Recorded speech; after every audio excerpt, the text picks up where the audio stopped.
We've got a few questions today. Let's get right to it.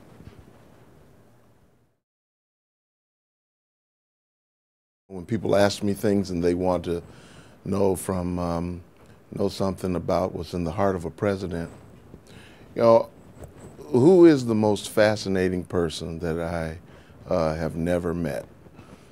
I could think of a lot of people because there are some people that really are fascinating to me. The most fascinating person that I've never met would have to be Tina Turner. Tina gives a message to women of color, to the African American experience, whether male or female. She was in a victimization situation in her marriage. She was very, very, very, very hurt and victimized and used in a very bad way. And yet, when she divorced Ike, she leaves everything but requests the name.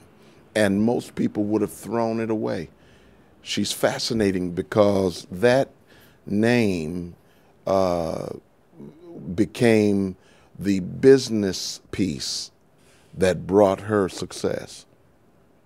She turned her bruises into a business. It profited her life, and she became worldly famous with international acclaim, all because of Tina Turner's tenacity, which is what I would think would make the African American woman successful.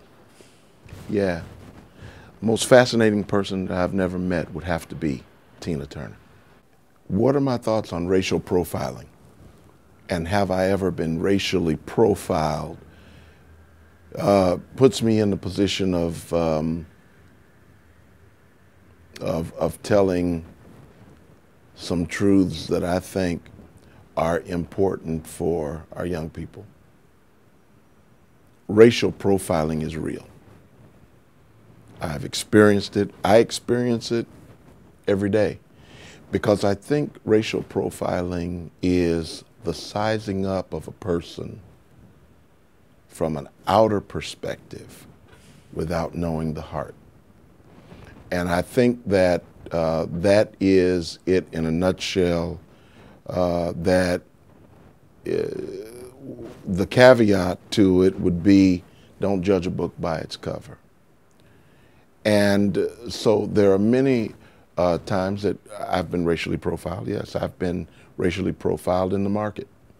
You walk in and you're African American and your dress may not be what people would think that it should be. You may have on dark glasses. And there seems to be almost a fear coming over people. Or when you're walking into a market and you're watched to see what you're going to put in your pocket. So it is a very hurtful position to be in. I've been in that position, and I think that it is a crime against humanity, for the love of humanity, for the love of people. And I think that at the table of brotherhood, giving all people, all races and all creeds and colors a chance to be successful is what we should move to instead of moving away from. In this time, I would say to young people, guard your life by doing everything that you can to make your world clean and safe so that there's no reason for you to be stopped by the police in any way, shape, form, or fashion. And then I think that a real partnership in community policing and working within the structure of law enforcement from a cooperative way is the area for our greatest fellowship and success. The question is, how can the church really move us beyond race?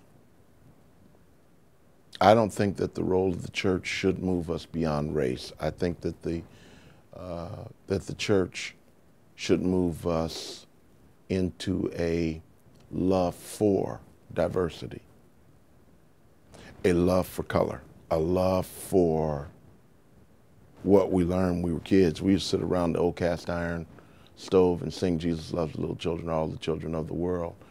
Red, yellow, black, and white, they're precious in sight. When we understand that humanity is precious to the Lord, when we understand that God so loved the world that he gave his only begotten Son, then the church is no longer black or white or Asian, but it's the fellowship of the saints of all colors.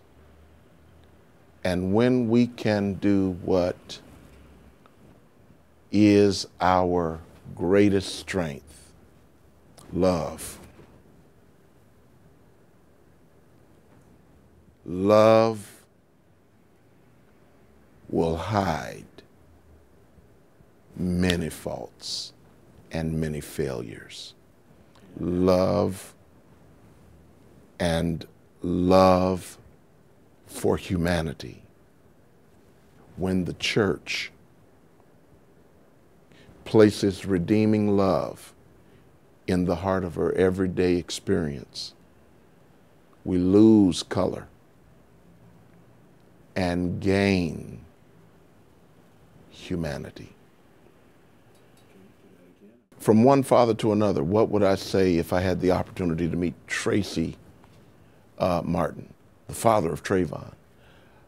I think the first thing that I would do is go to him in my jeans, and I would say, "Hey, Tracy, this is A. Wayne." And I would tell him thank you for being a present father and not absent. One of the things that I see in the whole case is that this father, Tracy Martin, was in the life of Trayvon. He was not missing in action. And I would commend him on that because he championed fatherhood in a time where the African American father is accused of absenteeism. Tracy was in the life of his son. And I would say, Tracy, thank you for your championship and your partnership for the cause of saving the African American family. You know, do I think that President Obama needs to have a press conference to address all of the African American deaths in his state of Illinois? I think that President Obama has been on the cutting edge of being what we need as not only a president, but as a first father, and how he handles Sasha and Malia. And by the way, how he loves Michelle. I think that going to Chicago for funerals, his love and embrace of those who lose their children by calling them not their children, but our children, has been one of the most effective things that he's done in recent days in the White House.